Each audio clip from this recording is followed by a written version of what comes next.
Hello and welcome to another edition of the Osceola Seminole Sidelines podcast presented by Alumni Hall, your source for officially licensed FSU gear for the entire family. Please visit Alumni Hall at alumnihall.com or at the Tallahassee store located at 1817 Thomasville Road. My name is Pat Burnham, host of Seminole Sidelines, and joining me today to discuss the latest in FSU sports are Osceola publisher Jerry Kutz, Osceola managing editor Bob Ferrante, Osceola recruiting analyst Charles Fishbein, and Osceola football analyst Mark Salva. Guys, it's kind of been a slow week around Florida State's campus. Jerry and Bob, I'm kind of going to turn it over to you guys first. The reports were obviously going back to last week that FSU AD David Coburn was going to retire sometime between last week and the end of, I believe, June. Of course, then the rumors were going out that Louisville AD Vince Tyra was going to take the job. And today, FSU announced Mr. Alford as the AD. So, Jerry, how did we get here? Well, I think it was an interesting week, to say the least. Fun week of reporting, if you want to call it fun, which it is. There was a lot of rumors and a lot of credible information that we were able to verify that Florida State, in fact, did offer Vince Tyra the job at Louisville, and why Tyra chose to resign from Louisville and withdraw from the FSU job is still the mystery. We don't know that. But let me back up well before that. I think when President Thrasher was here and Board of Trustee Chairman Ed Burr, when they hired Michael Alford to come in here to run Seminole Boosters, I think there was a master plan at that point that one day he would be considered for and probably chosen as the athletic director. And I think that's the reason he left an athletic director's job at Central Michigan. And as I've written and said many times before, anytime you have a change in presidents, all bets are off. So I feel like with President McCullough and a new chairman of the Board of Trustees, they got off of the original plan to name Michael Alford as athletic director. And then when things didn't go the way that they expected, Michael Alford was the natural choice. And sometimes you get to the right place in an odd manner. But my sense today, after all week, I was hearing from members of the athletic staff and the Seminole Booster staff and donors that I had worked with in the past, and they all wanted Michael Alford. They felt like Michael Alford was the right choice. And so today was a happy day for those people. And Pat, what they really felt was that Alford represented some continuity, that, he had sold his vision while he was here over the last 16 months. The department, when you replace a guy like Andy, who'd been in that job 45 years, and he was able to win over that booster office. He won over a lot of the coaches we talked to today. And they're just looking for stability right now. There's been so much turmoil in this university between presidential changes, head coaching changes, athletic director changes, that Michael Alford represented an oasis of stability. And it was almost celebratory today among the staff. And I'm talking about, the guys who work in the ticket office and in the booster sales office, and they just they wanted stability. Bob, kind of give us your take on how it all played out over the course of the last week. It was a wild ride, and I think it did shift a lot on Florida State officials during the process, and maybe some things caught them surprised. I think some things caught a relatively young president and Richard McCullough by surprise. This was his first high-profile hire, as well as he's trying to find a provost and some other members of his cabinet here. But he's only been on the job since mid-August. It's mid-December. He's still kind of learning and trying to figure things out, and there's a lot of politics related to hires. I think one interesting line that McCullough said was there was a lot of screaming, a lot of positives. I think there were maybe some happy cussing back at him, when he was telling boosters and fans that Michael Alford was the hire. I think there was some celebration that he heard back at him as he made phone calls on Thursday. Alford may not have been the first choice. I don't think he was. We all kind of get it, but he's a choice for a lot of reasons, and it's a vision. It's an understanding of what the student athlete is because he was one. He's married to a coach. He's a son of a coach. I think he checks a lot of boxes and understands how to raise money. But I think in the end, he had a really good line, basically saying on Friday that he wants student athletes to leave FSU with a meaningful degree on one hand and a title ring on the other. And I think that kind of combines the overall vision of what college athletics should be about. You want to excel in the classroom and on the field. I went back to his office with him afterwards, met him after he had lunch with his family. And we talked more specifically on video, which you can see on the Osceola here, that about more specifically, Michael's been a builder. When he was at Alabama, he built their Bryant Denny section. When he was at Oklahoma, he did a $160 million project at Oklahoma. Jerry Jones brought him in to build AT&T Stadium, and he was integrally involved in that. And, I talked to him about that. And, he said, I love dust and hard hats.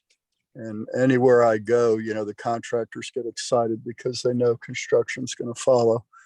And he talked about building locker rooms for his gymnastics team at Central Michigan, who was, a highly rated gymnastics team, $1 million locker room, because they deserved it. And he loves building. I mean, and whatever the project size is, it doesn't matter the sport. He's, his skill is in having a vision for things and then going out and raising the money to build them with. And that really is what FSU needs. And I'll add one other thing. I spent a lot of time talking to Dave Hart about what the right athletic director would be at Florida State. And he thought that one of the key components, and David Coburn had mentioned this too, that the internal work was what David could do and was focused on. But what David didn't have experience at or contacts or relationships was on the national level. And Dave Hart makes a strong argument that Florida State really needed an athletic director who has served on national committees, with the NCAA or with the conference office. And what you have in Alford is you have a guy who is Jim Phillips at the ACC is his mentor. He's always looked to Jim Phillips throughout his career for advice and guidance. Michael Alford is the guy that when the NCAA, when they started talking about NIL, they put a group of athletic directors together across the country. Michael was chosen to be on that committee when he was at Central Michigan. And those athletic directors on that committee appointed him to be the chair of the committee. And when he took the job here at Seminole Boosters, they said, "Oh no, you don't get to not serve. You're still the chairman." So he has the respect of a lot of athletic directors and the NCAA and Jim Phillips, and that is very important. I don't know that Vince Tyra would have brought that to us. And so in Alford, you're getting not only stability, but you're getting a guy with vision who has national relationships. Well, you guys have both mentioned, and I do want to get Mark's take on the hire as well, because he follows the program closely, not just the football program. But you mentioned the boosters. He had done a very successful job and had been well received by boosters, and the campaign that, obviously raising money for the football only facility had gathered steam. Where does Florida State go now to fill that role? And do you think any of you guys think that having him serve in that role will strengthen the relationship between the athletic department and the booster office? Well, I can speak to that. I think it certainly strengthens the relationship, the connection, because, and I'll give David Coburn credit for this to begin with. You have three separate entities, really: the boosters, the athletics department, and Westcott. And when you have good leadership, they work well together. I worked there 19 years, and I can tell you that during the Dave Hart administration, we worked well. The three entities worked well together. I saw it work well under Hootie. I saw it work well under Bob. In recent years, it was strained. I thought David was the elixir.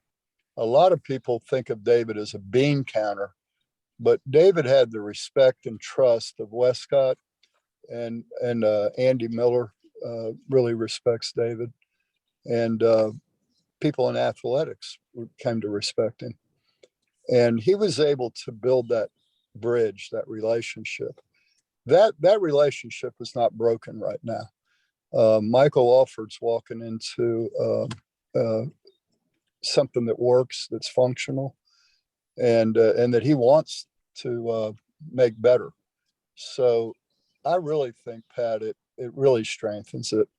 And I'll go one step further. When FSU formed the FSU Athletic Association under John Thrasher, and David Coburn had a hand in that, that forces what was a informal relationship, it formalized it. So, and this may sound strange to people, but the chairman of the boosters, the president of the boosters, did not, in the past, did not sit on the athletic director's senior staff. He wasn't in those meetings. With the FSU Athletic Association, he does sit in those meetings. And on the FSU Athletic Association board, the athletic director has representation, the boosters have representation, and of course, the president, the Westcott administration has representation. And so I think with Michael Alford, it'll be great. The working relationship couldn't be any better than by hiring him. And that's important. Mark, I kind of want to get your take on the new Mike Alford as the AD.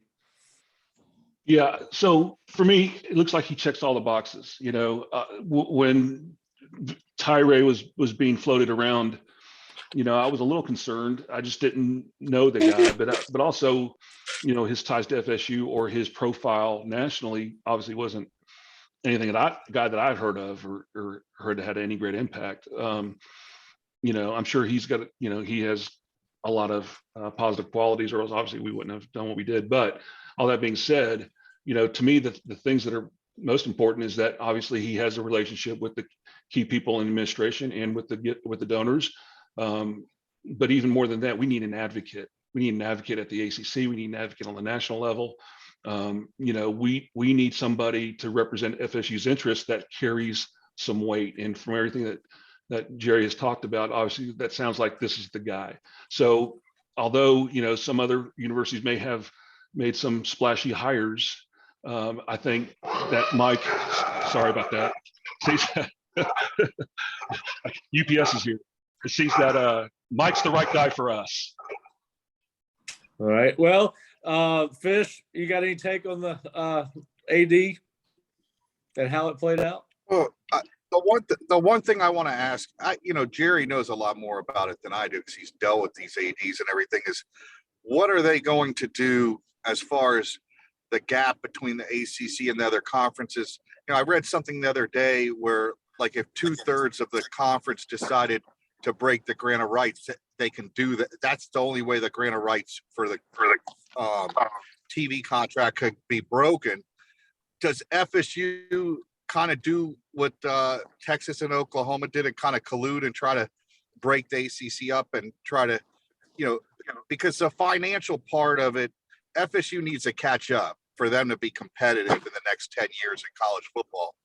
And that's my biggest concern is the financial side of it. Can they close the gap, and how are they going to do that? Well, I would say that, as far as the grant of rights and breaking the grant of rights and leaving the conference, I think that's a conversation for another day. I don't know that Michael Alford's hiring moves the needle on that.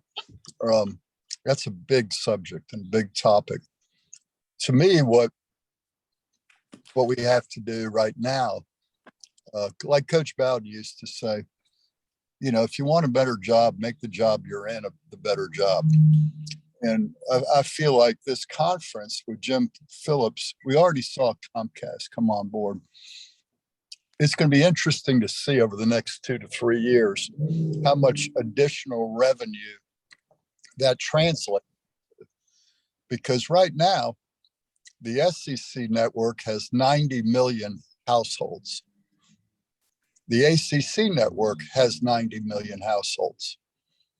So, that doesn't mean, though, the dollars are going to be equal, because where the revenue comes from is eyeballs watching TV sets, not households. And I'll be curious to see, we all expect the gap to close, that the ACC network will now begin to generate more revenue in the next 2 to 3 years now that Comcast is on board. But my question is, how much more? Because I think at the end of the day, your ad revenue comes from corporations, what price they're willing to pay for spots on your network. And that's all based upon eyeballs and ratings. So, but the ratings, though, are going to, you saw with the ACC championship that Pittsburgh and Wake Forest, there's just not enough fans that follow those teams, and the numbers were way down. And you need the Clemsons, you need the Florida States, you need the Miamis up there to drag that conference back up. Like Clemson is coming back to the pack. They're losing a lot of their coaches now, and Dabo's going in-house. These programs need to be good for the conference for them to get more money out of the TV deals also. They can't have it's nothing against the lesser teams in the conference. It's the reality is more people watch Florida State, Miami, and Clemson than they do Wake Forest and Pittsburgh. That's just reality. So how do you? Yeah, let's be honest. And I'll go back to Coach Bowden. We have to make this job a better job. And Florida State needs to win. Miami needs to win. That's the only reason the ACC brought us into this conference, was to win in football. Yep. And we've let them down. And so we need to do our knitting. And that's what Mike Alford can do. He can go out there and raise money and build facilities that help us attract ball players and help his coaches win. And if he does that, then we'll start to see Florida State back in the conference championship game. and those ratings will go up because of who we are. But we've got a lot of homework to do to get back to that conference championship game.